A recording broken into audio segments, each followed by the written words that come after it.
আগে চেক করো, তারপরে বিশ্বাস করবা, ঠিক কিনা? তাহলে এখন থেকে একটা কিছু শুনলে বিশ্বাস করবেন?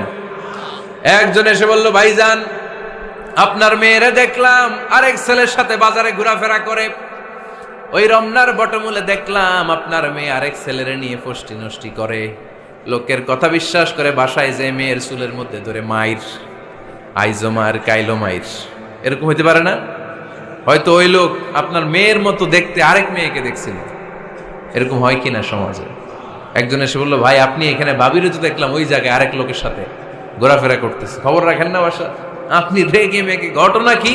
আমার খেয়ে আমার পরে আরেকজনের সাথে, যে এই বাড়িতে যে মায়ের, কোনো কথা নেই। দেখবেন যে ছোট্ট মারামারি থেকে এই ঘটনা অনেক সময় বিচ্ছেদ বা ডিভোর্স পর্যন্ত গড়ায়, ঠিক কিনা? ওই যে শোনা কথায় কান দিচ্ছেন, ফাতাবাইয়ুন, আপনি চেক করেন নাই। হয়তো আপনার স্ত্রীর মতো দেখতে বা আপনার স্ত্রী যে জামা পরে, যে পোশাক পরে, এরকম পোশাক পরে আরেক নারীকে দেখছে, আপনার বউ না এটা। আপনার মেয়ের ব্যাপারে যে তথ্য দিয়েছে এটা সঠিক নয়, সে আপনার মেয়ের মতো আরেকটা মেয়েকে দেখেছে, এসে আপনার কাছে বলে দিছে, আপনিও বিশ্বাস করছেন। ভেজাল আছে না নাই? এই ভেজালগুলোকে থামানোর জন্য কোরআনে এই বিধানগুলো নাজিল করেছে কে? তাহলে ফরিদপুরের ভাইয়েরা, সমাজটারে সুন্দর রাখার তথ্য একটা শুনলেই বিশ্বাস করবেন না। সিলে কান নিয়ে গেছে, শুনলেই সিলের পিছনে দৌড়, নাকি? কি করবেন? আগে কানে হাত দিয়ে একটু দেখবো কান দুইটা আছে না নাই, তারপরে চিলের পিছনে দৌড়ানো। তাহলে এখন থেকে আমরা তথ্য একটা শুনলেই বিশ্বাস করব। তাহলে কি করবেন? বলতে হবে কি করবেন? যাচাই বাছাই, জাস্টিফিকেশন অফ দ্য নিউজ। কোন নিউজ জাস্টিফিকেশন ছাড়া আমরা প্রচার করব, বিশ্বাস করব, শেয়ার করব না। আল্লাহ বললেন, ইয়া আইয়ুহাল্লাযীনা আমানু লা ইয়াসখার কওমুম মিন কওম। ওহে আমার ঈমানদার বান্দারা, শোনো শোনো, খবরদার কখনো কোনো মুমিন বান্দারে ঠাট্টা করো না, অবজ্ঞা করো না, ঠাট্টা করো না। তার মনে কষ্ট হয় এমন কোনো কথা তারে বলো না। Never scoff of anybody. কাউকে নিয়ে ঠাট্টা করবেন না, তার দেহ নিয়ে, তার আকৃতি নিয়ে, তার বংশ নিয়ে। এক লোকের বাবা ছিল চোর, কিন্তু তার ছেলে অনেক ভালো। আপনি কি তারা বলতে পারবেন তুই চোরের ঘরের চোর? বলতে পারবেন? চুরি করছে বাবা, ওর কি দোষ? কথা বলেন। এগুলো কবিরা গুনাহ। আওয়াজ করে বলেন তো, কি গুনাহ? কবিরা গুনাহ। কারো আকৃতি নিয়ে, আমার ফরিদপুরের কলিজার টুকরা যুবক ভাইরা, কারো আকৃতি নিয়ে কখনো অবজ্ঞা করবে না, তুচ্ছ জ্ঞান করবে না। এটা কবিরা গুনাহ, এটা আল্লাহ খুব অপছন্দ করেন। এর কারণ আকৃতিটা আমাদের হাতে নাই। আমাদের কারো নাক লম্বা, কারো খাটো, আমরা কেউ কালো, কেউ সাদা, আমরা কেউ স্মার্ট, কেউ অন্যরকম। তো এই যে আমাদের এক এক ধরনের আকৃতি, এটা কি আমি বানাইছি? আপনি বানাইছেন? দিছে কে? এই জন্য কারো দেহের গঠন নিয়ে যদি আপনি অবজ্ঞা করেন, এটা প্রক্ষান্তরে আপনি স্রষ্টাকে নিয়ে অবজ্ঞা করবেন। কারো দেহের আকৃতি নিয়ে যদি আপনি তুচ্ছ করেন, তাকে তুচ্ছ করেননি, আমার রবকে আপনি তুচ্ছ করেছেন। চিল্লায় বলেন ঠিক কিনা? খবরদার, তুই কালু, তুই লম্বু, তুই মোটু, তুই কানা, তুই রোহিঙ্গা, আছে না নাই? ইদানিং ইদানিং এটা খুব চলে। এই রোহিঙ্গা নামটা আছে না? ফরিদপুরে এগুলো ঢুকে নাই না? আমাদের ওইদিকে দেখি কি অবস্থা, কারোর সাথে কেউ লাগলে তুই রোহিঙ্গা। কি আশ্চর্য, এই গালি কবে আসলো? হ্যাঁ, অনেক ধরনের গালি। ঢাকায় আর একটা চলে ফইন্নির ভূত, কি বলে? এই এগুলো আগে শুনি নাই আমরা, রিসেন্ট এগুলো বলা শুরু করছে। ফইন্নির ভূত, রোহিঙ্গা না, এগুলো বলে আপনি কাউকে অবজ্ঞা করতে পারবেন? পারবেন না। খবরদার, এটা কবিরা গুনাহ, এটা ছোট গুনাহ মনে করবেন না। কারণ আকৃতি নিয়ে তুচ্ছ করা যায় না, কারণ আকৃতি দান করেছে কে?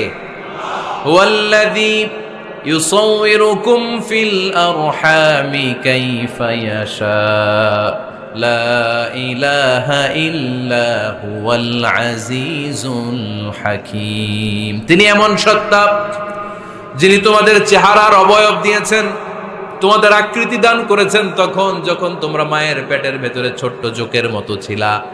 মায়ের পেটের ভেতরে আমরা যখন সবাই এত ছোট্ট, তখনই আমাদের চেহারার আকৃতি দিয়েছে কে?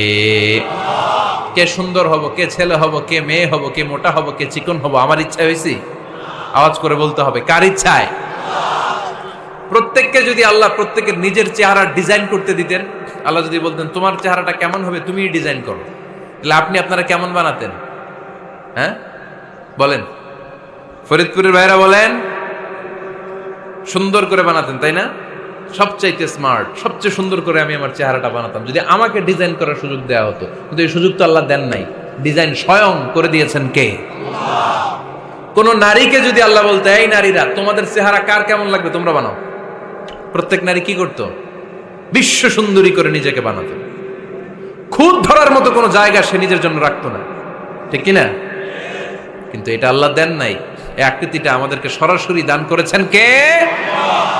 খবরদার, আমাদের অনেকে বিকলাঙ্গ, আমাদের অনেকের হাত ছোট, পা বড়, দেখতে মোটা, কেউ চিকন কেউ কালো। খবরদার, কারো আকৃতি নিয়ে কখনো কোনো অবজ্ঞার সুরে, ঠাট্টার সুরে কোনো কথা আমরা বলবো না। রাজি আছেন?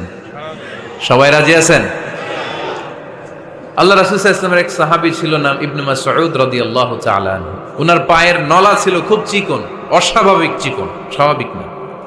তো উনিও এটা ঢেকে রাখতেন, দেখাতেন না কাউকে। একদিন উনি খেজুর পাড়ার জন্য খেজুর গাছে উঠলেন।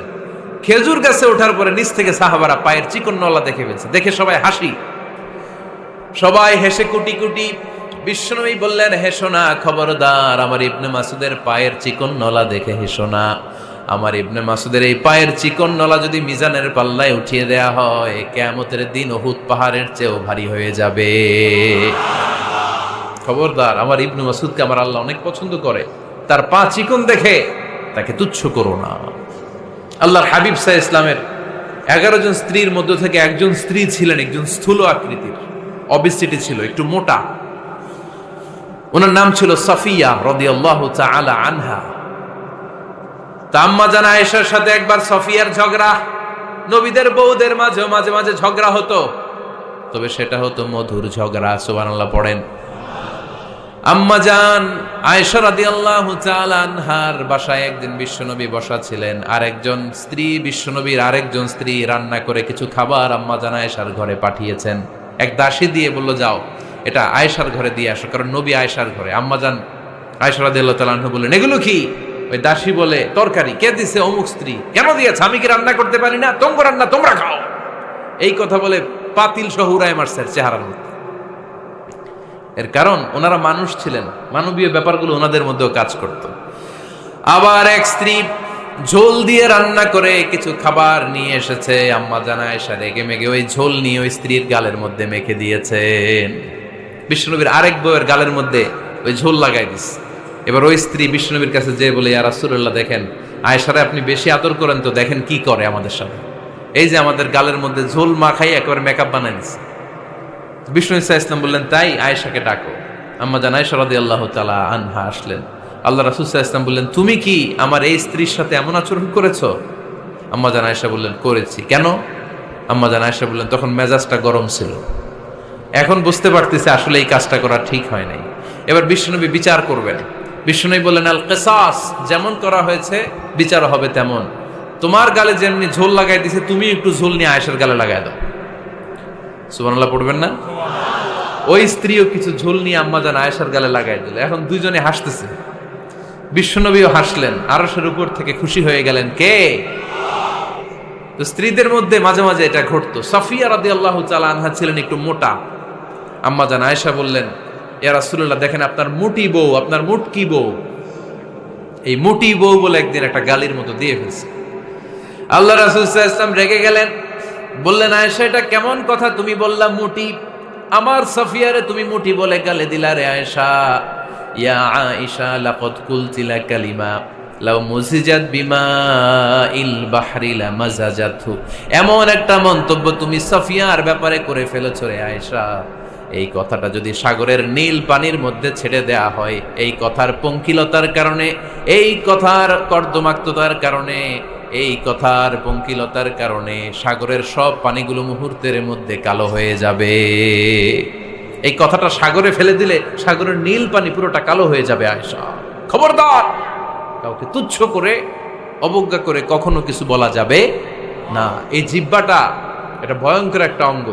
বেশিরভাগ পাপ এই জিহ্বা দিয়ে হয়। কি দিয়ে হয়? এই জন্য সাহাবারা জিহ্বা ধরে মাঝে মাঝে জিহ্বার মধ্যে ব্যাত মারতেন। আর বলতেন জিহ্বা তোর জন্য আমি আটকে যাব কিয়ামতের দিন। আমলিক আলাইকা লিসানাক, নিজের জিহ্বার মালিক নিজে হন। আপনার জিহ্বার মালিক যেন শয়তান না হয়ে যায়। জিহ্বা আপনার, শয়তানের ভাষায় আপনি কথা বলেন কেন? খবরদার, প্রতিটা কমেন্ট, প্রতিটা কথা, প্রতিটা মন্তব্য, এগুলোর ব্যাপারে কিয়ামতের দিন পাই টু পাই করে আপনার কাছে আল্লাহর সুপ্রিম কোর্টের কাঠগড়ায় দাঁড় করিয়ে আপনারা জিজ্ঞেস করবে কে? এজন্য বিশ্বনবী বলছেন মাইয়াদমানলি মা বাইনা লিহিয়াইহি ওয়া মা বাইনা রিজলাইহি আদমান লাহুল জান্নাহ। আমার কোন উম্মত যদি দুইটা অঙ্গের গ্যারান্টি আমারে দেয়, আমি আমার উম্মতকে জান্নাতের গ্যারান্টি দেব। দুইটা অঙ্গের, একটা হলো জিহ্বা আর একটা লজ্জাস্থান। দুই চোয়ালের মাঝে যা থাকে লিজ্জা জিহ্বা, আর দুই পায়ের মাঝখানে যা থাকে লজ্জাস্থান। এই দুইটা অঙ্গের গ্যারান্টি যদি বিশ্বনবীকে আপনি দেন যে নবী জিহ্বা আর লজ্জাস্থান এই দুইটা অঙ্গের কোনো পাপ আমি করব না, নবী বলে আমি দুনিয়ায় তোমার জান্নাতের গ্যারান্টি দিলাম। এজন্য জিহ্বাটারে সামলান, যা মনে চায় বললেন না। খবর আছে না নাই? খবর আছে। মা ইয়ালফিযু মিন কাউলিন ইল্লা লাদাইহি রাকীবুন আতীদ। যা মুখ দিয়ে বের হয় লিখে রাখার জন্য দুইজন ফেরেশতা রেডি করে রেখেছে কে? চিল্লায় বলেন। যতদিন আমরা বেঁচে থাকবো ততদিন থাকবে আমাদের কাঁধে। আমরা মরে যাবো, এই ফেরেশতারা উড়াল দিবে, ঠিক কিনা? দুই কান্দে জি ছিল যে তোমার দুইজনা পাহারা, তোমারে একলা থইয়া পালাইছে তাহারা। তোমার আট কুঠুরি নয় দরজা বন্ধ এবার হলো রে হলো। মুখে আল্লাহ রসুল সবে বলো, ও মুখে আল্লাহ রসুল সবে বলো। দুয়ারে আইসাছে পালকি নাই হরি গাও তোলো রে তোলো। মুখে আল্লাহ রসুল সবে বলো, ঠিক কিনা? এজন্য সাবধান। আমলিক আলাইকা লিসানাক, নিজের জিহ্বার মালিক নিজে হন। মন যা চায় মুমিন তখন ইচ্ছা মতো মন মতো কোনো মন্তব্য ছুটতে পারে না। বিশ্বাসী বলে যদি নিজেকে দাবি করেন, নিজের জিহ্বার মালিক নিজে থাকার দরকার আছে না নাই?